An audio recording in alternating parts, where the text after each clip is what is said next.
할렐루야, 조나씨입니다. 월요일 아침이라 좀 많이 몸이 무거우시죠? 그럼에도 허락하신 말씀을 통하여서 기운을 내고 힘찬 하루가 되길 소망합니다. 슬기로운 아침 시간 시작합니다. 신명기 4장 말씀인데요. 같이 보면서 주의 은혜를 나누도록 하겠습니다. 이스라엘 백성들은 40년의 광야 생활을 마치고 이제 가나안을 코앞에 두고 있습니다. 모세는 모압 평지에서 출애굽 이스라엘들에게 40년의 광야 생활을 반성하고 돌아보면서 유언적인 이야기를 설교적으로 풀어서 출애굽 이스라엘들에게 전하고 있습니다.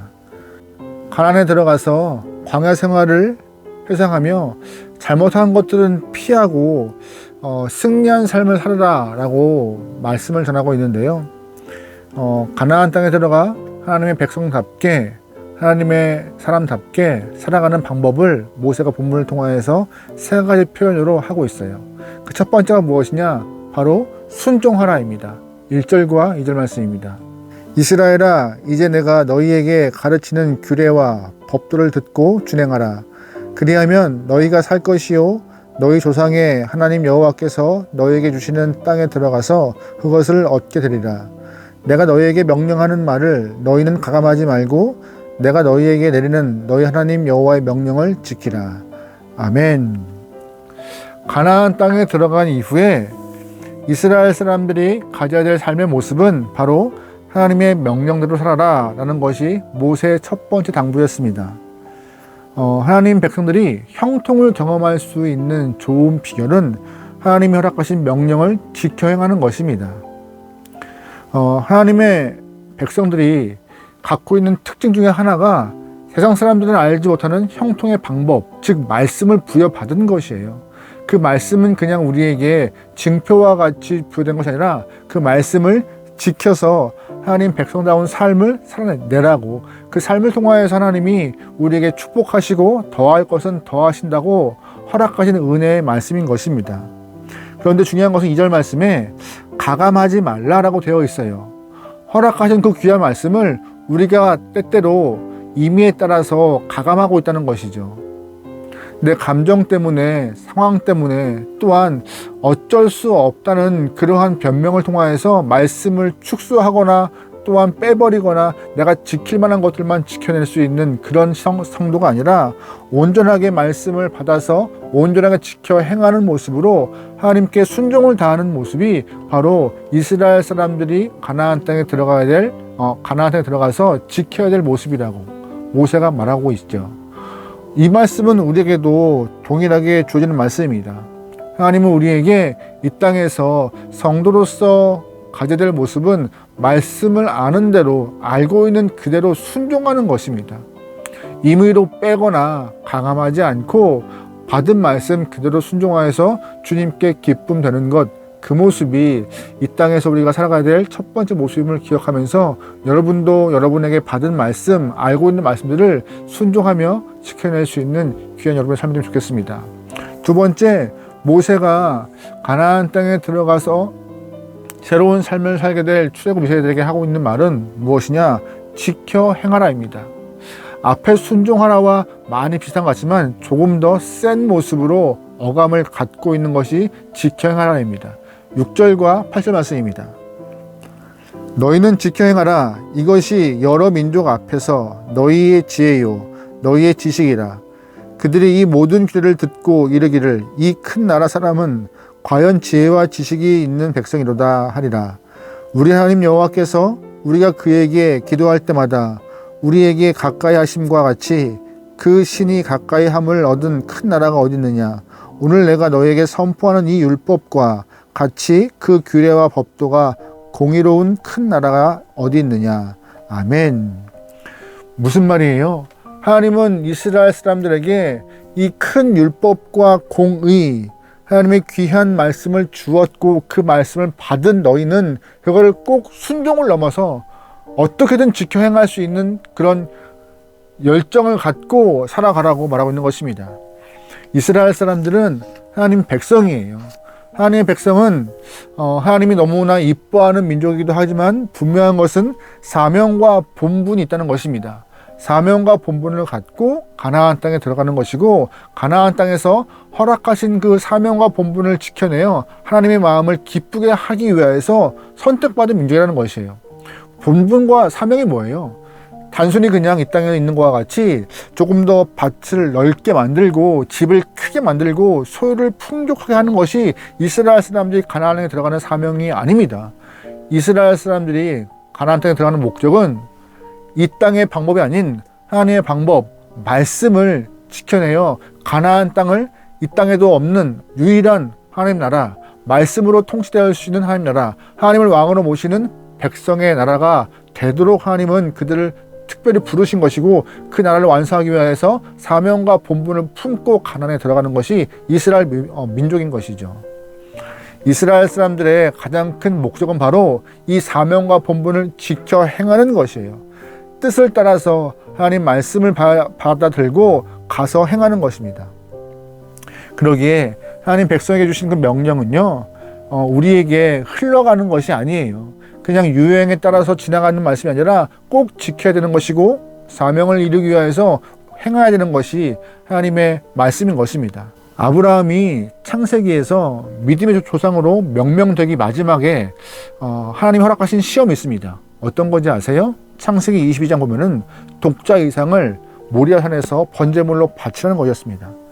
지키기 어려운 일이었어요. 어떻게 아버지가 아들을 번제물로 바쳐요? 쉽지 않은 것이죠. 하지만 모세는 지켜 행합니다. 정말 말도 안 되는 일을 지켜 행하여서 하나님의 말씀을 이행하는 모습이 나와요. 그 모습을 통해서 하나님은 아브라함을 믿음의 조상으로 인정하는 그 마음이, 그 상권이 나오는데요. 이거와 같이 하나님은 단순히 순종을 넘어서 본분과 사명을 우리가 이루기 위해서 말씀을 행하는 것, 그것이 필요한 자세라고 우리에게 명령하고 계십니다. 그뿐인가요? 우리가 여호수아 말씀 보면은요, 기생 라합이 예수님의 족보에 들어갈 수 있는 이유가 있었어요. 뭔지 아세요? 할 수 없는 일을 했다는 것이에요. 당시 여리고성의 상황을 정탐하기 위해서 이스라엘 정탐꾼이 들어갔지만, 그 정탐꾼들을 보호하기 위해서 기생 라합이 목숨 걸고 그 2명을 지킵니다. 게다가 이 여리고성을 점령하는 일에 큰 결정적인 일을 이 라합이 행하게 돼요. 이 정탐꾼을 지킴으로 인하여서. 이스라엘 사람들은 가나안 땅에 놀고 먹으러 들어가는 사람들이 아니에요. 남아있는 7 족속을 몰아내야 되는 것이고, 전투적이고 적극적이고 사명감 없는 신앙을 갖고는 살아낼 수 없는 그런 사람들이 이스라엘 사람인 것이에요. 그래서 하나님은 단순히 순종을 넘어서 더 강하게 지켜 행하라고 명령하시는 것입니다. 이 말씀은 지금 우리에게 똑같이 적용되고 있는 이야기입니다. 이 땅에 살아가는 우리가 성도로서의 본분과 사명을 잘 감당하기 위해서 말씀을 꼭 지켜 행해야 하는 것입니다. 술에 술 탄 듯, 물에 물 탄 듯, 좋을 때 싫을 때 그냥 그렇게 살아가는 것이 아니라, 가장 중요한 것은 우리가 죄의 잔재를 없애버리기 위해서, 하나님 땅으로 만들기 위해서, 내가 있는 곳이 아름다운 주님의 공간 되기 위해서 말씀을 지켜 행하고자 하는 사명이 있는 영혼들, 그렇게 지켜나가는 영혼들이 아버지 앞에 칭찬받는 삶을 살 수 있다고 모세가 우리에게 허락하고 있는 이야기인 것이에요. 모든 성도가 순종을 넘어서 사명을 다할 때 이 땅에 있는 많은 영혼들이 신앙인들을 두려워할 것입니다.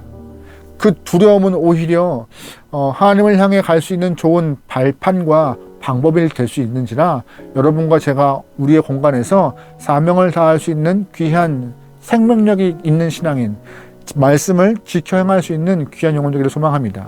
세 번째, 모세가 이스라엘 사람들에게, 출애굽 2세들에게 가나안 땅에 들어가서 지켜야 될 모습은 무엇인가 라고 말하고 있는 것인데, 세 번째는 무엇이냐? 바로 스스로 삼가하라고 말하고 있습니다. 9절 말씀이에요. 오직 너는 스스로 삼가며 내 마음을 힘써 지키라. 그리하여 네가 눈으로 본 그 일을 잊어버리지 말라. 네가 생존하는 날 동안에 그 일이 내 마음에서 떠나지 않도록 조심하라. 너는 그 일을 내 아들들과 내 자손들에게 알게 하라. 아멘. 가나안 땅은 우상이 자연스러운 곳입니다. 우상 숭배가 자연스러운 그곳에서 조금 더 내 영혼과 내 몸과 마음을 지키기 위해서 피할 것은 피하고 삼가할 것은 삼가하라고, 잘못된 습관에 빠지지 않기 위해서 조심하라고 모세가 경고하고 있는 것이죠. 하나님의 사람들이 말씀 안에서 축복받지 못하는 이유가 있는데, 그 이유가 뭔지 아세요?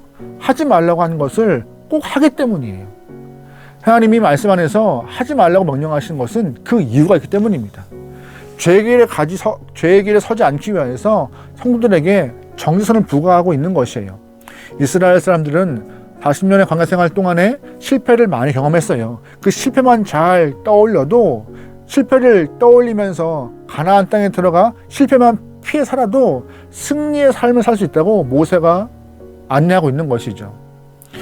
말씀을 보면서 어떤 분들은 하나님은 너무 하는 것도 많고 하지 말라고 하는 것도 많아, 너무 간섭이 심해 라고 생각하시는 분도 계실 거예요. 하지만 잘 기억하세요. 하나님은 모든 것을 다 허락하실 수 있는 분이십니다. 하지만 모든 것을 다 허락하지 않는 이유는 우리가 죄의 길에 빠질 수 있기 때문입니다. 그래서 우리에게 정지선을 주신 거거든요. 여기까지는 가지 마라, 넘지 마라, 선 지켜라, 선 넘으면 다친다, 죽는다라고.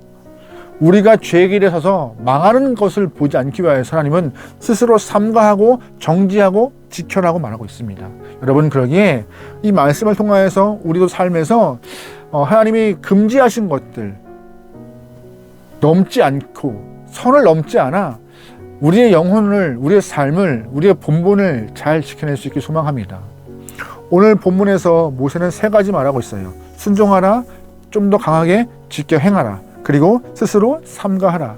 이 말씀을 우리 또한 잘 기억하면서 삶에서 우리도 순종하고 지키고 삼가하여 우리의 삶을, 영혼을, 성도의 본분을 잘 지켜낼 수 있는 귀한 여러분과 제가 되면 좋을 것 같습니다. 오늘 하루도 말씀 안에서 승리합시다. 기도하겠습니다. 하나님, 입으로만 주님을 쫓고 따르는 성도가 아니라 삶에서 주의 마음을 드러낼 수 있는, 주의 마음을 표현할 수 있는 성도가 되게 허락하소서. 아무도 없는 곳이라 할지라도 예배하고 찬양하며 말씀을 드러내어 하나님의 기쁨 되기 원하오니 우리의 삶을, 우리의 심령을 주장하여 주소서. 오늘 하루를 맡기오며 예수님의 이름으로 기도합니다. 아멘.